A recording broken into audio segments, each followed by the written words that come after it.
Morning students. Today's topic is wind erosion and its estimation. इसमें हम wind erosion तो पढ़ेंगे ही, उसके साथ साथ हम movement of soil जो है आपके syllabus में वो भी पढ़ेंगे कि soil की movement wind erosion में कैसे होती है.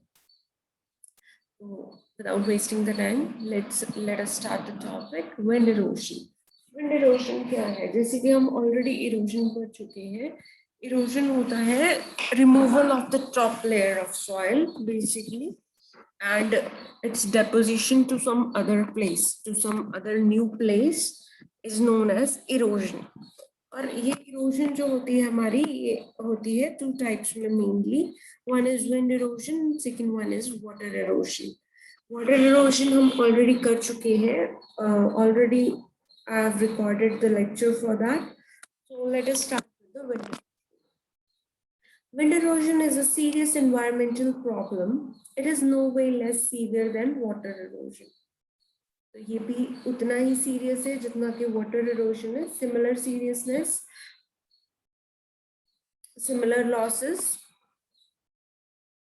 Both are severe. Erosion is basically severe. Either wind or water doesn't matter, but it is a severe process and it causes threat to the agriculture. High velocity winds strike the bare lands with increasing force. Fine, loose, light soil particles blown from the land surface are taken miles and miles away and thereby causing a great damage to the crop productivity. जब बहुत ज़्यादा high velocity की, high intensity की wind जो होती है वो मिट्टी के साथ टकराती है जहाँ पे vegetation cover is not present, तो क्या होता है, डेफिनेटली सॉइल पार्टिकल्स रिमूव हो जाएंगे. जब बहुत ज़्यादा प्रेशर के साथ एयर जो है पार्टिकल्स पे स्ट्राइक करती है तो पार्टिकल्स, जाहिर सी बात है, उन पे कुछ रूट कवर नहीं है, रूट्स ने उनको होल्ड नहीं कर रखा है, तो डेफिनेटली जो पार्टिकल्स होंगे वो रिमूव हो जाते हैं, अपनी जगह से हिल जाते हैं और वो उनको अपने साथ भाग के लेके चली जाती है. जो विंड जो होती है, हाई वेलोसिटी विंड जो होती है, that carries the soil particles away with it and deposit it to some other place where the velocity slows. Where the velocity is low, the particles settle down at that particular surface. ठीक है, जब तक उसकी velocity कम नहीं होगी वो particles को अपने साथ उड़ा के लेके जाती रहेगी, पर जहां पे उसकी वेलोसिटी जो है वो कम हो जाएगी वहां पे वो उन पार्टिकल्स को छोड़ के चली जाएगी. ठीक है जी, जहाँ पे हवा बंद हो जाएगी या कम हो जाएगी वहां पे डेफिनेटली वो पार्टिकल्स सेटल डाउन हो जाएंगे जो उसने उखाड़े हैं फ्रॉम सम अदर प्लेस जहाँ पे वेजिटेशन कवर नहीं था, क्योंकि उनके पास नहीं रूट्स थी होल्ड करने के लिए, प्लांट्स नहीं थे, प्लांट कवर नहीं था, तो उसकी वजह से उस बेयर लैंड से जो सॉइल पार्टिकल्स हैं वो रिमूव होके हवा के साथ बहते चले जाते हैं और जहां तक हवा की वेलोसिटी लो नहीं होती है वहां तक वो जाते हैं. और ये क्या है, प्रोडक्टिविटी के लिए एक डैमेज है. To very large quantity soil is removed, along with the soil the nutrients are also removed. तो उन न्यूट्रिशन लॉस की वजह से, न्यूट्रिएंट लॉस की वजह से जो हमारे है सॉइल, उसमें से न्यूट्रिएंट्स गायब हो जाते हैं जो कि प्रोडक्टिविटी लॉस भी कर देता है. It is common phenomena occurring mostly in flat, bare areas, dry, sandy soils, or everywhere the soil is loose, dry, and finely granulated, where high velocity wind blows. Wind erosion in the India is commonly observed in arid and semi-arid areas where the precipitation is inadequate. Example, Rajasthan and some parts of Gujarat, Punjab, Haryana. तो ये phenomena जो है वो flat या bear lands में देखा जाता है. बेसिकली इरोजन तो होती ही फ्लैट और बेयर लैंड्स में होती है, वो हम सबको पता ही है कि जो इरोजन होती है वो बेयर लैंड्स में ही होती है, जो काली एरियाज होते हैं वहां पे होती है, चाहे वो विंड इरोजन हो या वाटर इरोजन हो. पर वाटर इरोजन जो है वो हिली एरियाज में बहुत ज्यादा कॉमन है, क्योंकि वहां पे पहाड़ियों की वजह से, सी स्टीप स्लोप्स की वजह से जो है इरोजन जो होती है ज्यादा बढ़ गई। पर प्लेन्स जो है, जो खाली है, जहाँ पे वेजिटेशन कवर नहीं है, वहां पे विंड इरोजन और वाटर इरोजन दोनों का खतरा बना रहता है। और बेसिकली ये होती भी उन इलाकों में है जहाँ पे इनएडिक्वेट रेनफॉल होता है, मतलब arid and semi arid regions. ठीक है, तो गुजरात में, Punjab, Haryana and Rajasthan most probably, Rajasthan जो है वो बहुत ज्यादा अफेक्टेड है विद विंड एरोजन, क्योंकि वहां पे बारिश ना होने की वजह से मिट्टी जो होती है सूखी होती है, और उसको रिमूव करना इजीली उनको उस एरिया से हटाना is possible. Wind erosion damages land and natural vegetation by removing soil from one place and depositing it to another location. Wind erosion क्या करती है? नेचुरल वेजिटेशन को भी रिमूव करती है, और वहां का सॉइल जो है वो एक जगह से ले जाके दूसरी जगह डिपॉजिट कर देती है टू सम अदर लोकेशन, जहाँ पे वेलोसिटी कम हुई, जैसे हमने बात करी कि जहाँ पे वेलोसिटी विंड की कम हो जाती है वहां पे जाके उसको डिपॉजिट कर देती है, उन सॉइल पार्टिकल्स को वहां पे जाके छोड़ देती है। It causes soil loss, dryness and deterioration of soil structure. तो जाहिर सी बात है सॉइल लॉस भी होता है जब टॉप लेयर ही उड़ जाएगी, ड्राइनेस भी हो जाएगी क्योंकि न्यूट्रिएंट्स नहीं प्रेजेंट है, रेनफॉल नहीं हो रहा है, ऊपर से इरोजन ने जो जो ऊपर की नमी वाली मिट्टी थी वो भी उखाड़ ली है, एंड मोरओवर सॉइल स्ट्रक्चर भी डिटीरियोरेट होता है। जो सॉइल स्ट्रक्चर्स होते हैं, जैसे कि हमने पढ़ा प्रिज्म लाइक स्ट्रक्चर, प्लेटी स्ट्रक्चर्स, वो स्ट्रक्चर्स जो है वो ब्रेक डाउन हो जाते हैं, क्योंकि जब इतनी हाई विंड वेलोसिटी से जब विंड आती है इतनी हाई वेलोसिटी से, वो जब टकराएगी विद द सॉइल स्ट्रक्चर, तो definitely it will damage the soil structures, उनके स्ट्रक्चर्स को तोड़ मरोड़ देती है, जिसकी वजह से सॉइल स्ट्रक्चर्स में भी डिटीरियोरेशन होती है, न्यूट्रिएंट लॉस होता है, प्रोडक्टिविटी लॉस होता है, more over it causes the air pollution, air pollution भी कॉज होता है इसकी वजह से। Smaller particles of soil are more subject to movement by winds as silt, clay, and organic matter are removed from the surface soil by strong wind, leaving the coarse, less productive material behind.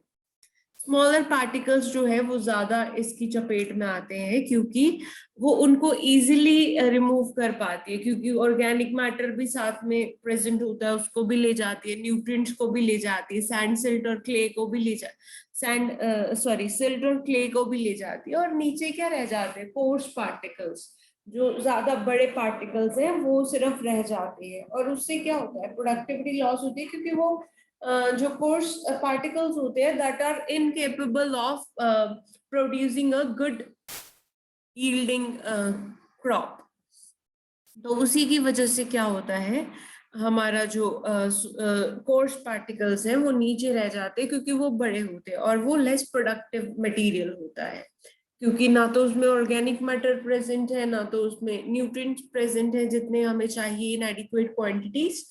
तो उसी की वजह से क्या होता है, इन जो soil होती है that becomes unproductive. Suspended dust and dirt are inevitably deposited over everything. क्या है वो? मिट्टी जो होती है, छोटे पार्टिकल्स जो होते हैं, फाइन पार्टिकल्स जो होते हैं, वो क्या कॉज करते हैं? डस्ट कॉज करते हैं, डर्ट कॉज करते हैं, गंदगी मचा देते हैं सब जगह पे। जैसे वो घरों में घुस जाएंगे तो हर एक चीज के ऊपर जम जाएगी वो मिट्टी, ठीक है, और किसी शॉप में, वर्कशॉप में, इंडस्ट्रीज में कहीं भी जाएंगे तो definitely they will cause dirt, dirt and dust.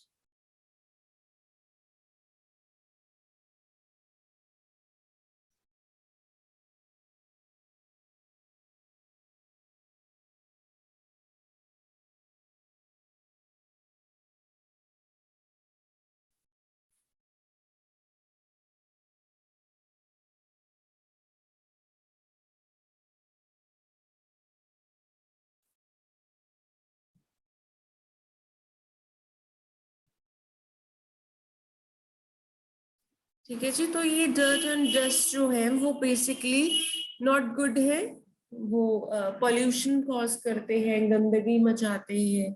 More over हमारी सॉइल की प्रोडक्टिविटी भी रिमूव हो जाती है due to this dust and dirt lost.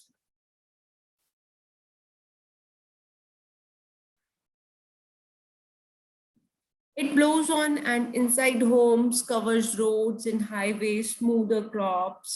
मतलब वही गंदगी मचाते हैं. Sediment transport and deposition are significant factors in geological changes which occur on the land around us and over long period of time are important in the soil formation process. इससे geological changes भी होते हैं बहुत सारे. Most serious damage caused by wind erosion is the damage in change of the soil texture. Soil structure भी खराब होता है, moreover soil texture भी change हो जाता है क्योंकि वहां से sand और silt गायब हो गई, sorry, silt and clay particles जो है वो गायब हो गए, तो लास्ट में क्या sandy रह जाएगी, सिर्फ जो soil है that becomes sandy.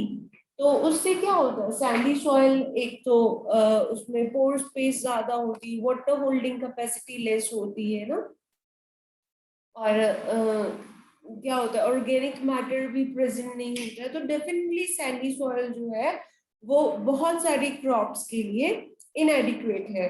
बहुत सारी क्रॉप्स जो है सैंडी सॉइल में ग्रो नहीं कर सकती. तो इसीलिए क्या है, सॉइल टेक्सचर चेंज होगा तो उसकी प्रोडक्टिविटी का जो ग्राफ है दैट आल्सो चेंजेस, क्योंकि उसकी प्रोडक्टिविटी रिड्यूस हो जाएगी डेफिनेटली अगर वहां से हमारे सिल्ट एंड क्ले पार्टिकल्स हट जाएंगे, ऑर्गेनिक मैटर हट जाएगा. तो सॉइल टेक्सचर को भी डैमेज करता है, सॉइल स्ट्रक्चर डैमेज करता है, और क्या हमारा सॉइल टेक्सचर डैमेज करता है, प्रोडक्टिविटी डैमेज कर रहा है, सॉइल का जो थोड़ा थोड़ा बहुत कवर था उसको भी खराब कर रहा है ना, और क्या कर रहा है, और कर रहा है डर्ट एंड डस्ट कॉज कर रहा है, पोल्यूशन कॉज कर रहा है, जियोलॉजिकल चेंजेस बना दे रहा है. Next is damage caused by wind erosion is demonstrated.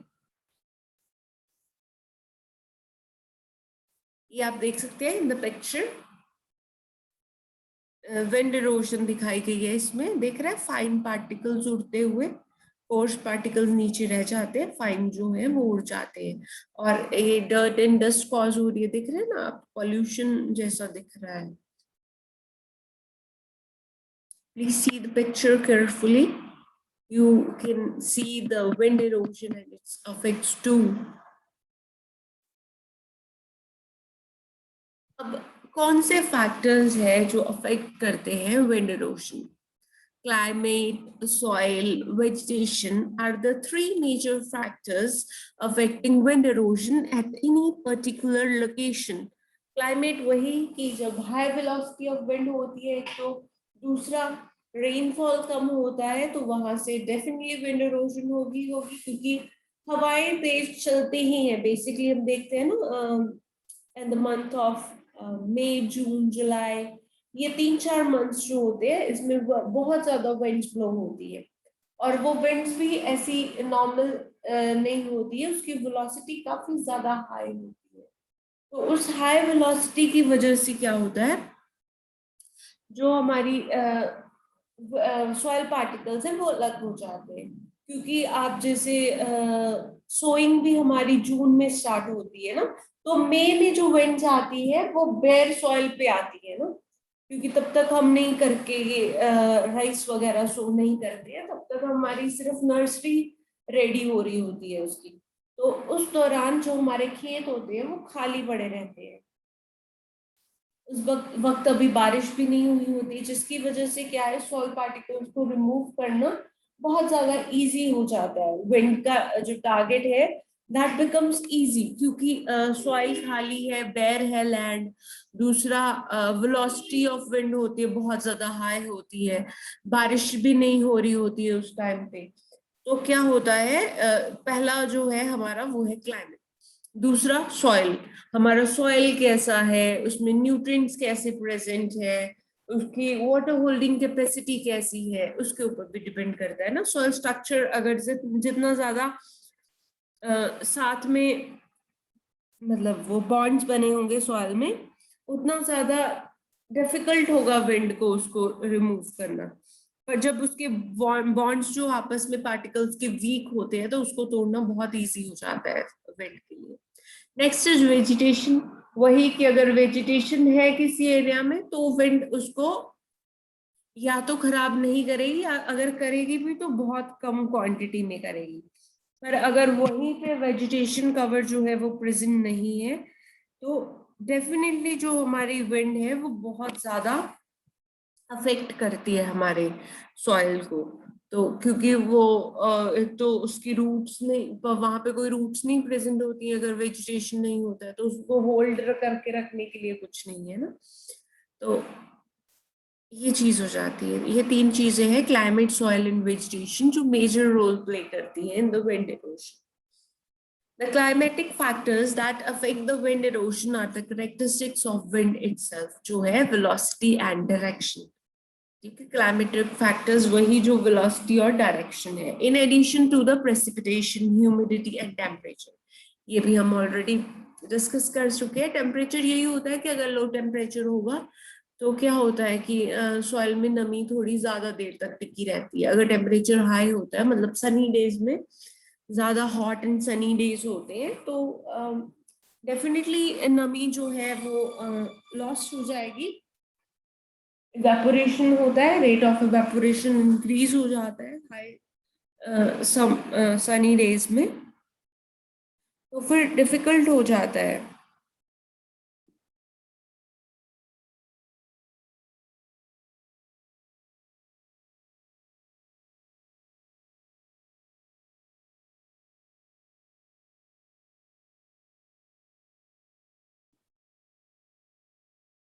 The next is soil moisture conditions, texture, structure, density of particles, organic matter content are the soil characteristics। ये भी हम already discuss कर चुके हैं, climatic factors में क्या आता है और soil factors में क्या आता है। Soil movement is initiated as a result of wind forces exerted against the soil surface। क्या है जो सॉइल मूवमेंट है वो शुरू हो जाता है जब विंड किसी एरिया में स्ट्राइक करती है, तो सॉइल पार्टिकल्स का मूवमेंट शुरू हो जाएगा definitely. For each specific soil type and surface condition, there is a minimum velocity required to move soil particles. This is called a threshold velocity. Once this velocity is reached, the quantity of soil moved is dependent upon the particle size, the cloudiness of the particles, and the wind velocity itself.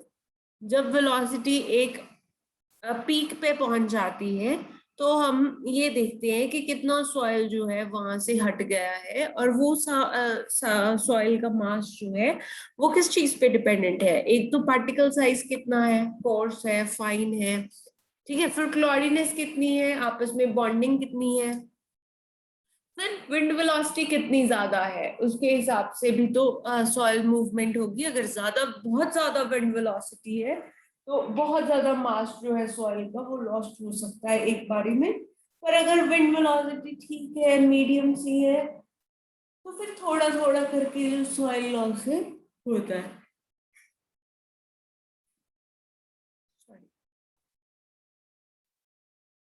Surface features like vegetation and other artificial cover have the protected effect on the wind erosion problems. As the surface cover increases, the roughness over the land surface and thus reduces the erosive wind force on the land surface.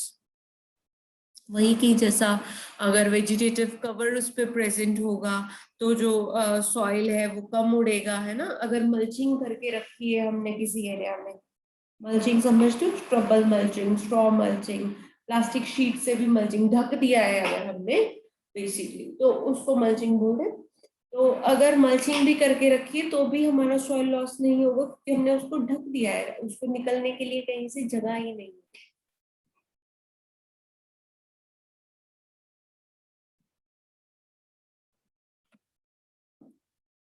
Next is mechanics of the wind erosion.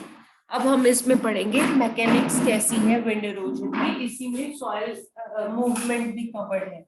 ये आपके मैंने बोला था ना 2-3 topic cover हो गए, wind erosion cover हो गया, 1-2 फैक्टर्स भी कवर हो गए, और अब विंड मैकेनिक्स और सॉइल मूवमेंट भी इसी में कवर हो जाएगा आपका।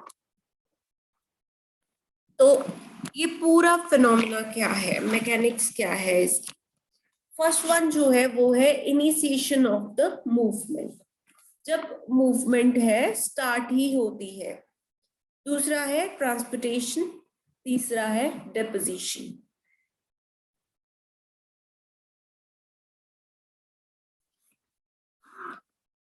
Movement of the soil particles is caused by wind forces exerted against or parallel to the ground surface.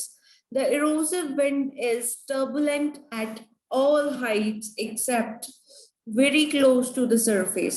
The lowest velocity occurs close to the ground and increases in proportion to the logarithm of the height above the surface. जितनी force exert होगी soil particles पे वैसा उनका movement होगा। ठीक है, अगर forces जो है parallel to the ground surface है तो इरोसिव विंड जो है वो सारी हाइट्स तक उनको लेके जाती है, बस बहुत क्लोज सरफेस के नहीं मूवमेंट होती है, बाकी ऊपर उठा के लेके जाती है। ये आप आगे पढ़ोगे, मैं आपको आगे बताती हूँ सारा। The lowest velocity occurs close to the ground and increases in proportion to the logarithm of height above all the surface. Soil particles or other projections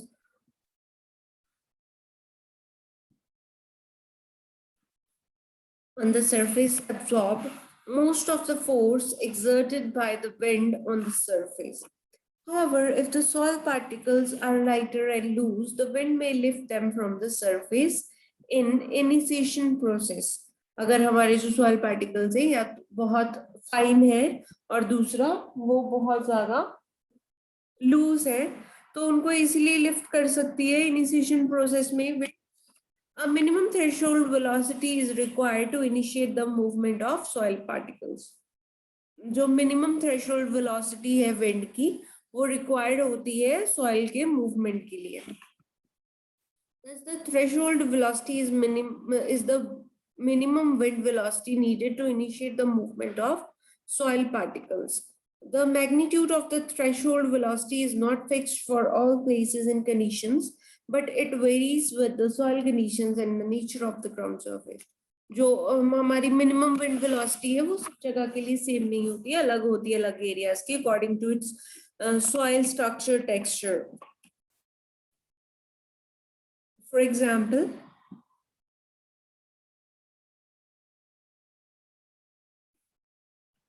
for the most erodible soils of particle size about 0.1 mm, the required threshold velocity is 16 km/h at a height of 30 centimeter above the ground. मतलब अगर हमें हमारे पास particle size 0.1 mm का तो उसके लिए threshold velocity हमें चाहिए 16 km/h और उसकी जो हाइट होनी चाहिए वो होनी चाहिए 30 सेंटीमीटर अबव द ग्राउंड।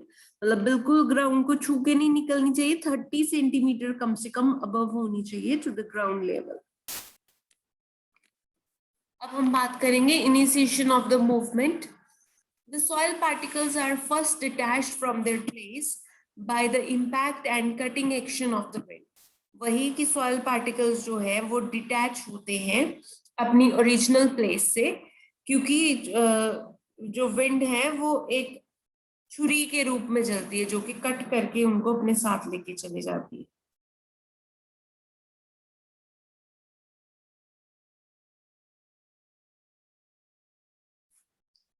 फिर है these detached particles are then ready for movement by wind forces.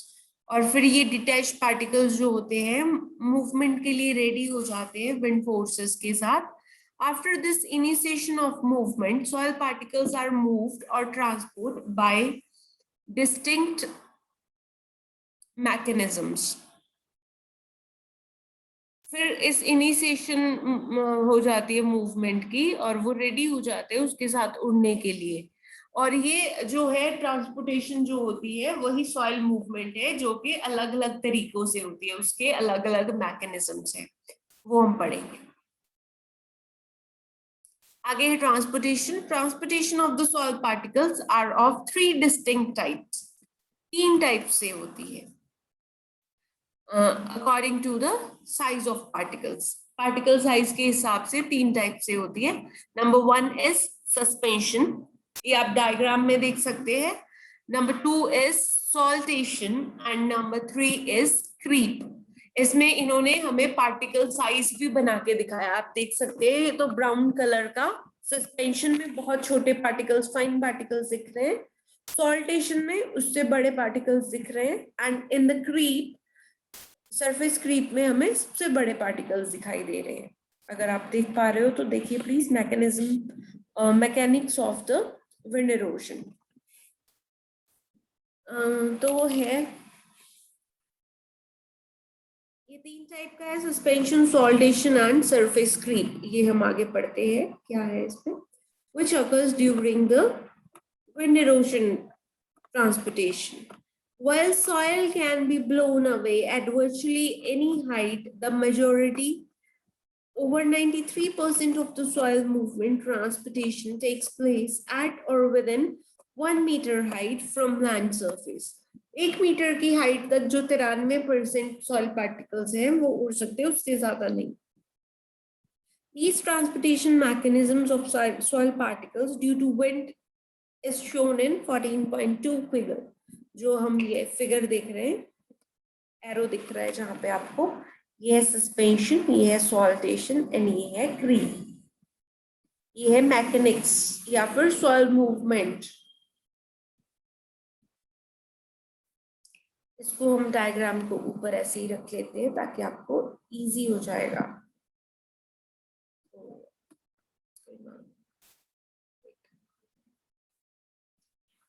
Suspension, अब हम पहला जो है वो पढ़ेंगे, suspension. It occurs when very fine dirt and dust particles are lifted into the atmosphere.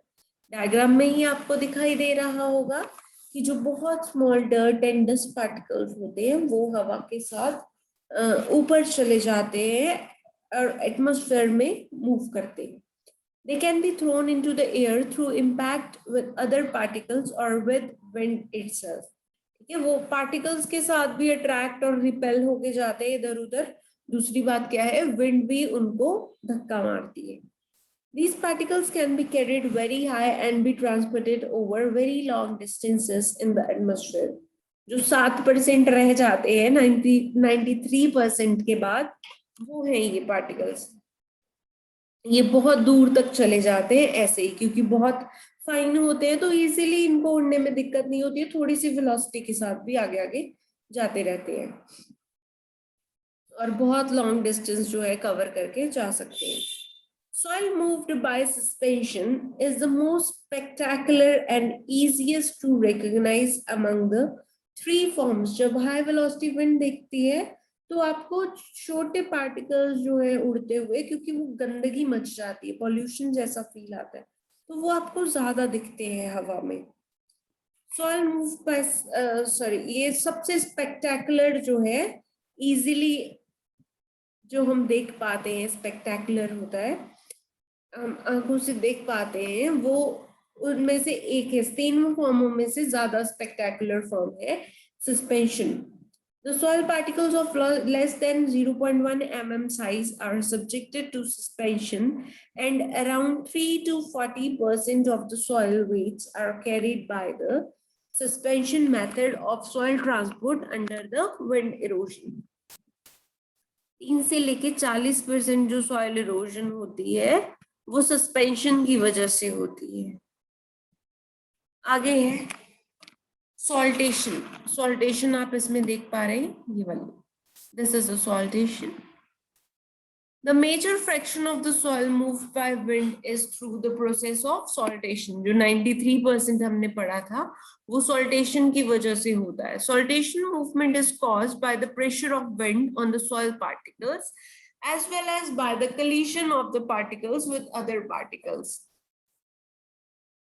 वो थे less than 0.1 mm और इसमें होते हैं सॉल्टेशन में 0.1 to 0.5 mm तक के soil particles. Move in a series of bounces and or jumps. Fine soil particles are lifted into the air by wind and drift horizontally across the surface, increasing in velocity as they move. Soil particles move in the process of saltation can cause severe damage to the soil and vegetation. They travel approximately 4 times longer distance than in height. When they strike the surface again, they either bounce back into the air or knock other soil particles from the soil mass into the air. Depending on soil type, 50 to 70% of the total weight of soil is carried in saltation. 50 से 75 तक जो weight है saltation में carry किया जाता है मिट्टी का. The height of the jump varies with the size and density of the soil particles and the roughness of the surface and the velocity of wind. Saltation भाई जो है वो है जितनी height तक particle उड़ता है उससे 4 गुना आगे तक जाके 4 गुना तक का डिस्टेंस वो कवर कर सकता है. ठीक है, पर जब वो नीचे गिरेगा वो फिर से या तो बाउंस होके हवा में चला जाएगा या तो फिर वो दूसरे पार्टिकल्स को धकेल देगा हवा में, खुद सेटल हो जाएगा और वहां से उस एरिया से किसी और को बाउंस करके हवा में उछाल देगा और फिर वो उड़ते रहेगा हवा के साथ 4 गुना अपने हाइट से आगे जाके फिर गिरेगा फिर अगले वाले को. तो इसमें बहुत ज्यादा सीरियसनेस है और ये बहुत ज्यादा लॉस कॉज करती है to the vegetation. Next is the surface creep. Surface creep में होता है जो कि उड़ना नहीं है उनको बस क्रीप करके दूसरी जगह पे चले जाना है. उनको उड़ने की जरूरत नहीं पड़ती है उन पार्टिकल्स को. They just have to creep and to move to some other place.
The large particles which are too heavy to be lifted into the air are moved through a process called surface creep.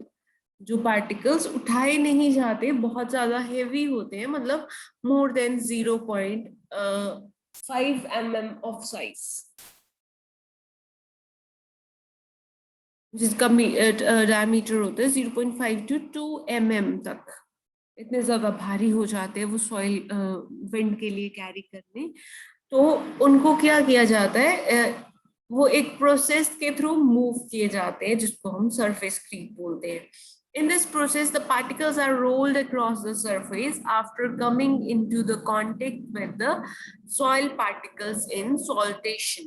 Saltation वाले जो particles के contact में आते हैं वो collide करते हैं उनके साथ और वो surface से ही roll हो के आगे की तरफ move हो जाते हैं. In this process, the largest of the erosive particles having diameter between 0.5 to 2 mm are transported and around 5 to 25% of the total weights are carried in this fashion. 5 से लेके 25% तक का soil weight जो है इस surface creep में carry किया जाता है.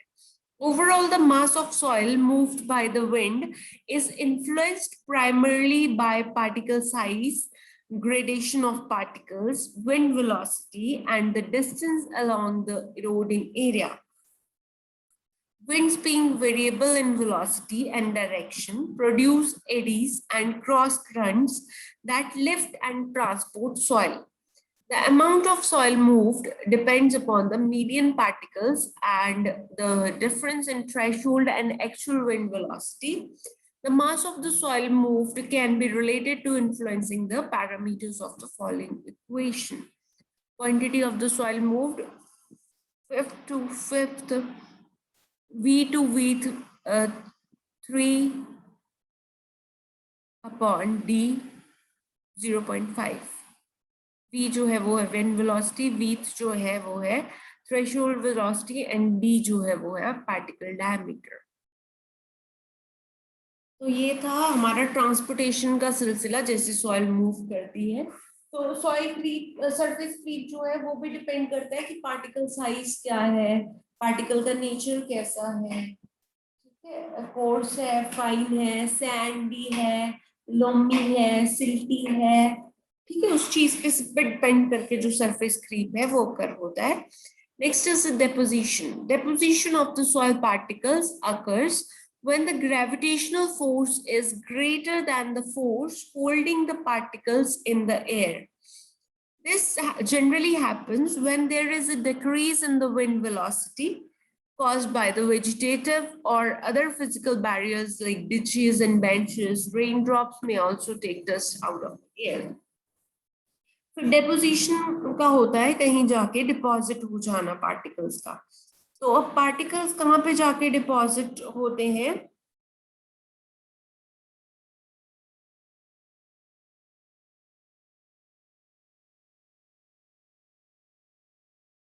जो हमारे पार्टिकल्स हैं वो डिपॉजिट होते हैं जाके ऐसी जगह पे जहां पे उसको रोक दिया जाता है किसी वजह से,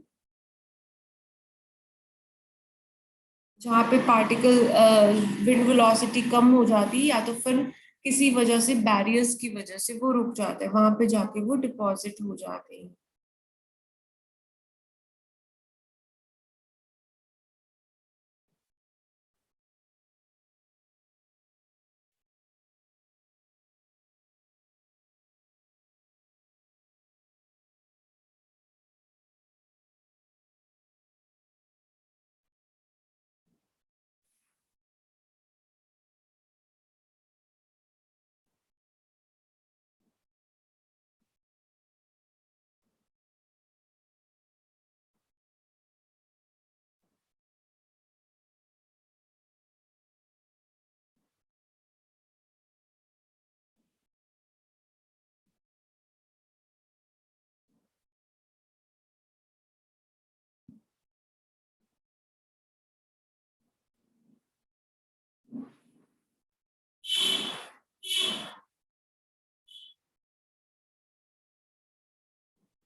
तो ये होता है सारा फिनोमेना विंड इरोजन का और डिपोजिशन, सॉरी इसका मैकेनिक्स क्या है विंड इरोजन के, और सॉइल का मूवमेंट जो है वो कैसे कैसे होता है. That's all about the topic. Hope you understood the topic. हमने बहुत अच्छे से पढ़ा है with the diagrams too. मैंने आपको विंड इरोजन भी होते हुए दिखाई, फिर सॉल्टेशन, सस्पेंशन और सरफेस क्रीप कैसे होते हैं वो भी दिखाया, और उनके पार्टिकल साइज के बारे में भी बताया. Hope you understood the chapter well. Thank you so much for listening.